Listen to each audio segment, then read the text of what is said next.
All right, well, I'm sure you guys can see I'm not in my normal space. Doing a little remodeling, I guess, in that space. So I'm going to be doing some cleaning and pressing in this space probably the next few weeks. But we got some really, really good books. So I'm going to go through the whole process of these. I'm going to do the clean, press, hop. We'll go through all the steps front to back and show you beginning to end what it looks like. Again, these books we're going to be going through are very rare books from the 40s. Hopefully you guys like this. Leave any comments or questions you have below. And don't forget, we do have a subscriber giveaway. Uncanny X-Men 244 and a CGC 9.8. Would have seen that in my last video. So leave a comment below and you're entered for that. Let's flip this around and get to the book. All right, guys, so here it is. This is Green Lantern number 30. And you can see it's a older book. So this is from February of 1948. Alex Toth did the artwork in it. It is the first appearance of Streak the Wonder Dog, which I think most people think he's kind of a knockoff Rin 1010, but he was very popular from the onset as soon as he started. This book is considered scarce. So what that means on the Overstreet guideline, there are less than 50 copies of this known to exist, which is awesome because I have one. You know, and we're gonna clean this up. You can see it's a little rough. It does have a very big piece of spine missing from here to here. It's got a lot of staple rust, which we can't do much with that. But it can get cleaned up. It can look better. Again, this is one of those books, even with clean press hop, it's probably not going to improve the grade too much because the stuff that really makes the grade go down are things that we can't fix, like the spine split. But again, we can make it look better, last longer, be in better shape. We might be able to get rid of some of this staining here. But with a book like this, we also have to be very careful because we don't want to make this any worse on the side. We want to make sure we're being very slow and methodical and not taking any chances. You know, I've said it before, the worst thing in the world is getting a book like this and starting to work on it and making it worse than what it is. So the goal here is to improve it, and that's what we're going to do. So I'm going to get my gloves on and we're going to get started. So as always, the first thing we're going to do is we're going to go through using a cotton round just to rub it. I did get these new ones that I really like. I think I picked them up at Meijer just to kind of show you guys. They're True Goodness exfoliating organic rounds, which, you know, I don't know makeup, I don't know what this is, but what is nice, it's got these little ridges on it. I don't know if you can see those, but they make it really nice so when you're doing this, it kind of gets a little bit more pressure without you having to put more pressure. So if you do see these in your store, I would definitely pick them up. I like them better than just the smooth cotton rounds. They seem to do a little bit better. But, you know, personal preference really, whatever you like. So we're just gonna gently rub on this. And again, you guys have seen this process before. We're gonna try and pick up any surface dirt, make sure we're getting any chunks of grit or foreign substance.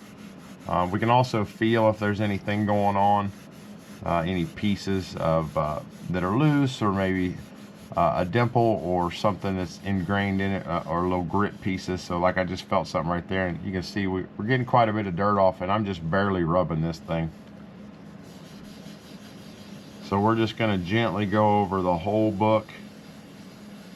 And again, I'm keeping my hand here to keep from any kind of damage to this spine. We definitely want to be careful. It's only got one staple holding it in. And the staples, like I said, do have a lot of rust. So we're just being gentle. You can't be too gentle here. You know, worst case scenario, be super gentle and do it 100 times rather than, you know, doing it 5 times really rough and aggressive. So I think we're kind of already at the max of what we're going to get there. I am going to take a halfback and slide underneath it, and I like the halfback for this just because it's it doesn't have the gloss. I don't want the glossy paper on this. You can see too, like on the inside here on the corner. So what we want to do is we want to fold that out when we go to press it, and make sure that it's flat.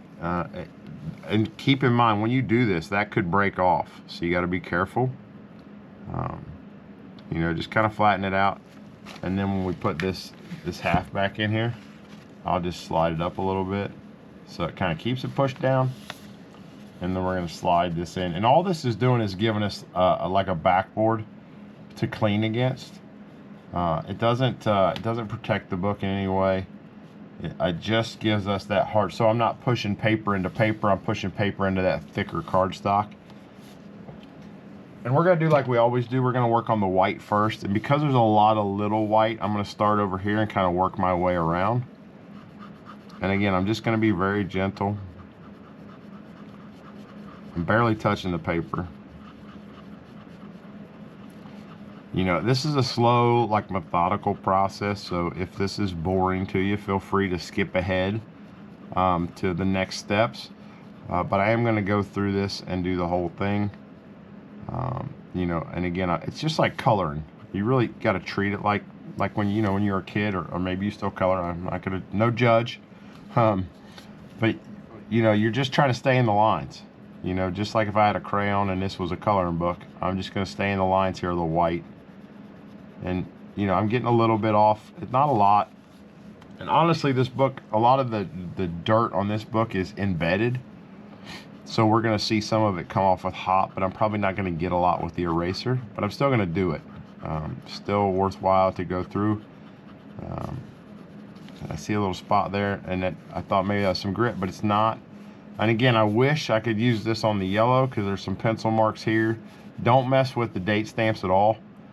Don't ever mess with date stamps. You don't get a deduction for them. They're part of the history of the book.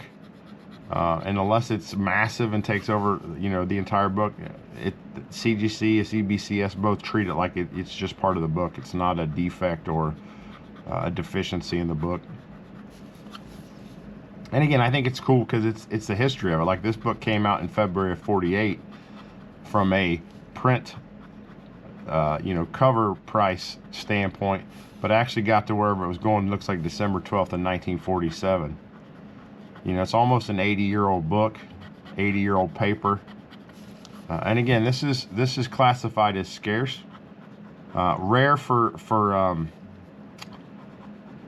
rare on the CGC guideline, or not CGC, but the Overstreet guidelines, and scarce as far as the illustrated guide to comics. They have a list as well. But the kind of the range that they're saying is there are somewhere between 20 and 50 copies of this book that exist. I think there are 31 on the CGC census. Again, really early Green Lantern. You know, it's really cool to work on a big Silver Age character or Golden Age character like this. You don't see these books as much. I've talked about in the past too, like books like this. You know, this came out right after World War II. They were still doing a lot of recycling and paper drives and stuff like that. So a lot of these books didn't make it just because they got recycled.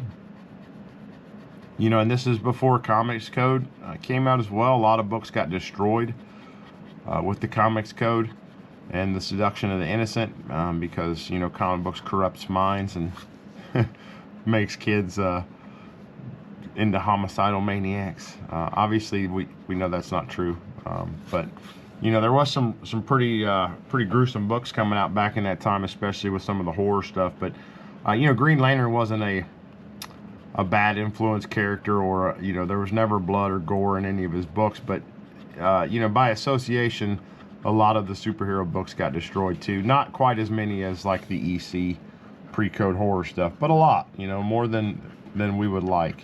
It would have been nice if a lot more of these books made it. But again, I'm excited to have this. I'm excited to be working on it. I can tell you without question, I will be selling this book once it's done. So keep your eyes out if you're interested. And we're getting kind of down to the end of what we can do on the cover as far as the erasing and dry cleaning. I'll go over it again with the cotton round. And then we'll flip around to the back and we'll go through the back. So I'll do a little bit more here off camera, and then we'll come back and we'll get on the back. Alright guys, we flipped the book over, working on the back. You may wonder why it's upside down. I always like the spine on my left hand. So I flip it over so that the spine stays there. I don't need it to be the right side up when I clean it. So if you're curious, so that's why it's flipped upside down. And again, this book, you know, I'm using the same techniques and the same stuff I would do on any book, but because this one is one, because it's so rare, and I don't want to make it any worse than it is, but because it's in really, really low grade shape, I'm being extra careful, more so than I would with most books, just because the risk of doing more damage to this book is so high. I don't want to take any chances, so I'm being very, very gentle with all of this stuff. So we're not getting quite as much dirt on this. And we are going to hop this book, and you know, we talked about it in one of the other hop videos. This red, there'll be a lot of transfer. You definitely get a lot of red transfer on Golden Age books. And I think part of it is this red is put down so heavy. On Golden Age books, the red ink is so thick. I mean, you can almost feel it when you're rubbing on it with the cotton round. You can almost feel the difference where you hit red ink because it's like thicker. And I don't know if that's, again, it might be the style or the technique they used at the time, but it definitely has an impact. So I'm feeling something in here while I'm dry cleaning. It feels like some kind of little foreign substance, so I'm going to kind of rub around and see if I can feel exactly where that is. It could just be the ink, you know, the change in types of ink too. I don't feel anything when I do it without the cotton round. So maybe it's nothing. So you can see here too, there's a lot going on here. You can see this back staple's not attached. There's a ton of rust around it, which sucks because we can't really do much for rust. You know, the hop will kill it a lot and hopefully keep it from growing and spreading. You'll see there's a little mold here.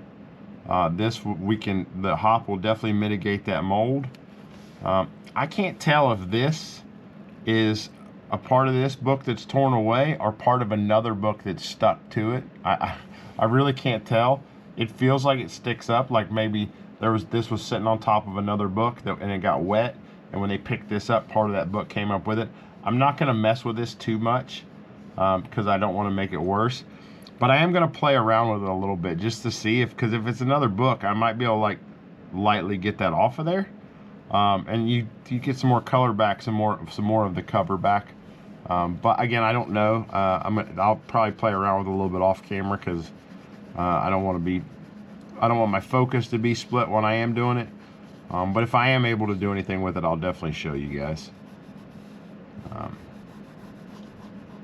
Again, you know, being very gentle, very soft. You can see a lot of the little grit kind of moving around. That's just stuff that's coming loose. Part of it's eraser, you know, little pieces of the eraser like breaking off as I go. So you don't want to just keep going over this stuff. Give it a light pass like this, and then wipe it off.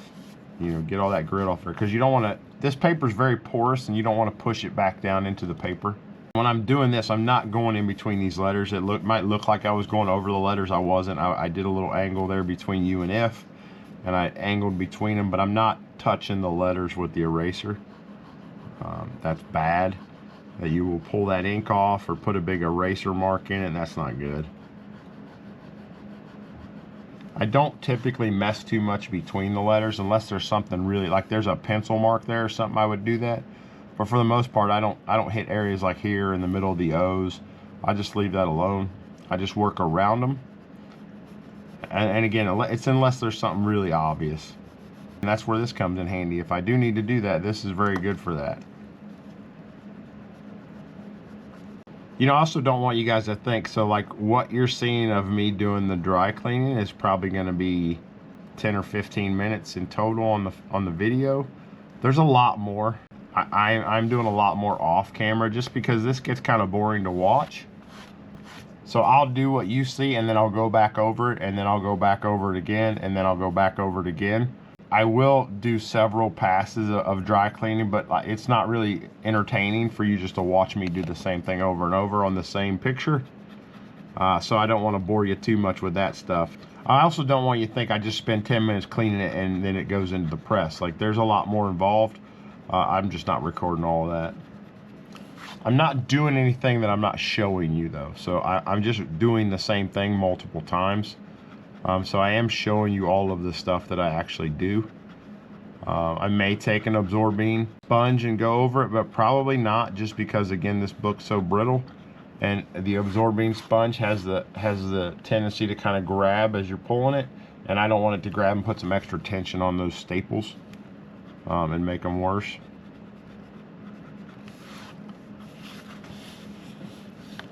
Yeah, so I am going to actually flip it over now because I want this down here closer to me, but I don't like having this, the spine, on my right side because I'm right-handed, so I like to use my right hand and hold with my left, but I can't hold this and clean it. So again, I got to be very careful. It's easy for this edge.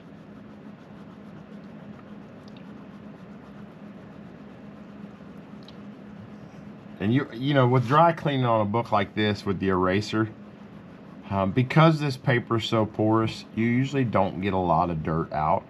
And I've said this before on other videos and even in this one, you know, the paper's porous, so the dirt is actually not laying on it, it's actually in it a little bit. So the eraser isn't going to pull it out if it's in the paper. It's only going to pull it out if it's on the surface of it. And with Silver Age books and modern, more later on books, you know, they use a thicker gloss.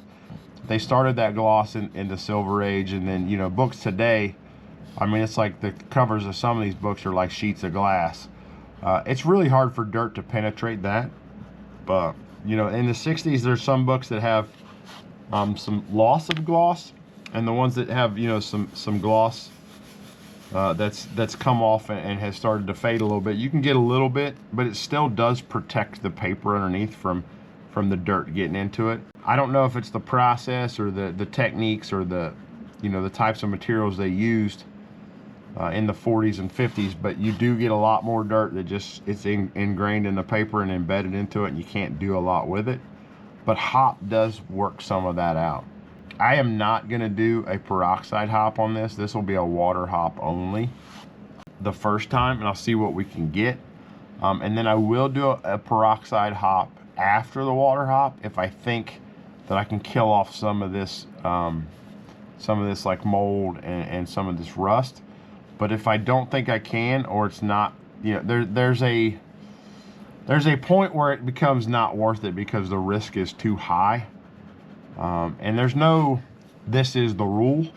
It's really dependent on the book, and that's where experience kind of comes in on this. You'll learn from doing it what you can and can't do, and what's worth it and what's not worth it. And again, that comes from failures. So I tell my kids this, I tell people at work this, you know, the best way to learn is to fail.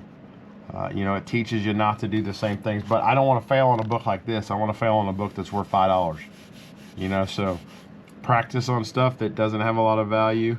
There is a lot of dirt around this logo and stuff, so I am going to do a little bit in between the lettering just because there's a lot of dirt in there.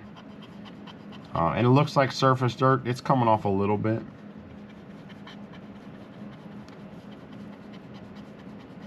So yeah, looks like we're pretty good here.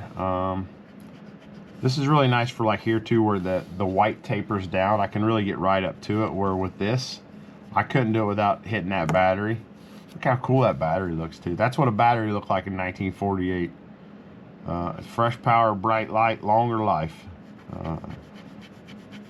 It's crazy when you look through some of the ads in these things. How much stuff costs, what they were selling. You know, there's always the picture of the muscle man and the two pretty girls, and you could have this body and this physique. I always love that part of these books. I think it's one of the most enjoyable parts of it, is that. So we are gonna, like I said, I am gonna do some more to this, but I want to just go through a little bit with you, and then I'll do that off camera, and then we'll get to the hop. But you can see that obviously there's an overlap here. And a lot of that, you can see, look how rough that top staple is. Like that's bad. And what I'm gonna do is compressed air. Just a little bit, just to get the grit and grime out of there so I can see it a little better. Again, this staples on the bottom is nice. Really nice and clean. Very little rust, if any. That thing looks like it's been submerged in water.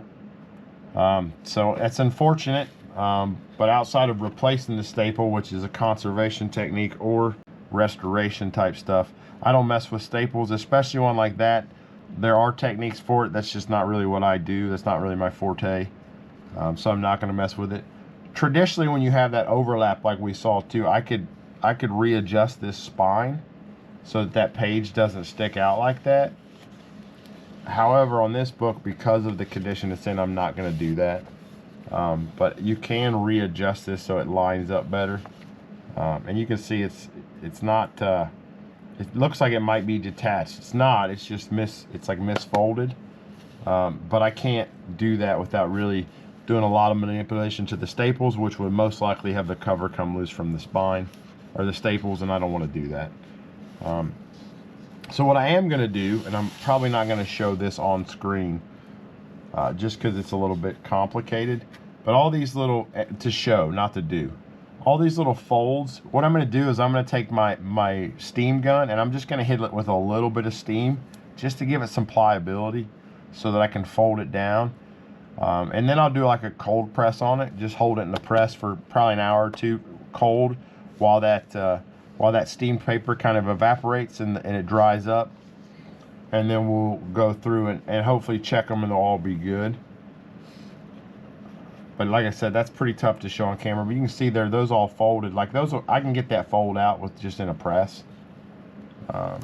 Yeah, pretty cool, right? I mean, this is, I don't know, I love this stuff. I think these are so awesome when you see this just these old ads and stories, and how little the art's actually changed. If you look at a book from 1985, it's the same style art inside the book. You know, so really cool. An old box of Wheaties there. It's the breakfast of champions with milk and fruit. It's just Wheaties without it. You know, Chick Davies from Duquesne University, champion basketball coach. Yeah, it's these are awesome. I wish I collected these, but like I said, for me, it's all about getting better and more X-Men books. So, and again, if I started collecting these, I know I'd go down the rabbit hole, and it would get, I mean, it'd be so hard. I have a few Golden Age books that I want to hang on to, but for the most part, I buy them and you know, make them better and sell them. You can see here too along the top, this has gotten wet at some point. That's why it's all ripply and it's darker on the top edge. This may be a great book for conservation. I don't know. I'm sure Jason from Archivist to Drift will probably see this video. Let me know what you think. I'm gonna do my stuff on it, Jason. But is this the type of book you would look for when you're trying to do that style, you know, your conservation and stuff? I mean, I feel like this is probably a good candidate for that type of stuff. But again, a lot of this will go away. It's probably going to be, and you can see right here is where the water started to get it, and it got all the way up here, and that's where the edge of the cover's missing too. Probably going to be cream pages, maybe cream to off-white because it's a little bit wider in the front, but they're pretty browned up pages. Definitely will not be a brittle pages because they're not brittle. But yeah, you can even see how like crappy the wrap was back then. Like it's not wrapped evenly on the bottom. Look at those fancy cameras. I got one now. It's this. My cellular telephone. That's my camera. Alright guys, so we're gonna I'm gonna do some more work to this, and we're gonna come back and we're gonna go through probably the hop will be the next thing you guys see. So stick around, you should see it right about now. Alright guys, so we're back out of the press. We did about a 2-hour press, and again, the intent of that press was just to get that corner flattened out. We want to make sure that the book's flat before we do the hop, so that we don't have any low or high spots in the cover. So let's take this off and see how the cover looks. And I think it was that corner where we had the issues. So you can see it's already nice and flat. Which is good, but again, the main intent was to get that corner flattened out. So we'll lightly take these out, and these are just stacking layers. They're not anything special. And be real careful. All right, so we've got the last couple stacking layers out, and again, we just want to check this corner, kind of see, you know, it's a lot flatter. You can see there, it's not folded up anymore, so that's good. There are some pieces missing on the inside. You can't do anything about that. But yeah, it's a lot better. I'll be honest too, the more I look at this book, the less I think I'm gonna hop it, just because it's pretty bad on the edge. I think a hop would help it, but I think the bigger issue is there's gonna be so much chance to tear it or damage it more. I just don't think I'm going to do that. So what I'm going to do is I'm probably going to just give this another press. Probably have a couple more presses and then be done with it. Again, I know I said we're going to go start from finish and do a hop on this, but I'm not really, I just don't think it's going to get anything that's worth the results for the risk. So, you know, for the most part, I think we're going to call that done. It already looks a ton better, just being cleaned up a little bit and flattened out. I did look at this.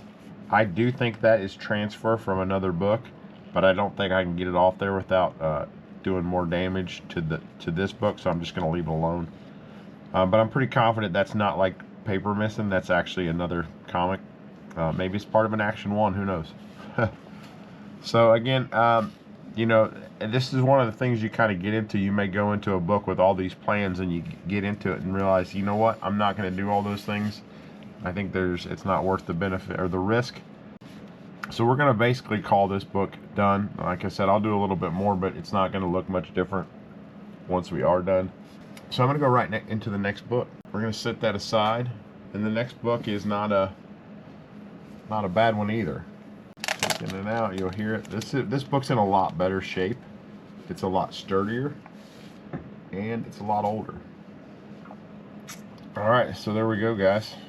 Green Lantern 13. I hear my dog going nuts in the background because he's excited about this book too. Pretty interesting book. Again, this one's a little more common. It's not as scarce as the 30, but still, you know, it's a very early book. This is 1944, September of 44, and it's in really good shape if you look at it. I mean, again, you have some of the same defects. If we open it up, you see you got some staining from rust from both staples. Again, this book's been wet, but it's a lot more secure. The spine's intact. You know, so this book's very likely going to go through the hop and the more intricate process. A lot of dirt on the back that will hopefully clean up. A couple tears. Again, we're not going to see a huge grade pump from what we do, but it'll look a lot nicer. I mean, the grade's going to be the same regardless. I'd say this is probably in the 2.5 range, maybe a 3, depends. We'll just see what they say. You can see it's a little bit miscut, that white. It's a little bit miscut. That doesn't affect the grade at all. That's just a production issue. But I'm not going to give this to you in this video. I'm going to leave you a teaser. This is the next video we're going to go through. So if you enjoyed this, like, subscribe. You'll see next week we're going to go through this book and hopefully make it look better. And again, I'm going to go through the whole process again. We're going to do the clean, the press. We're going to do the hop technique to it.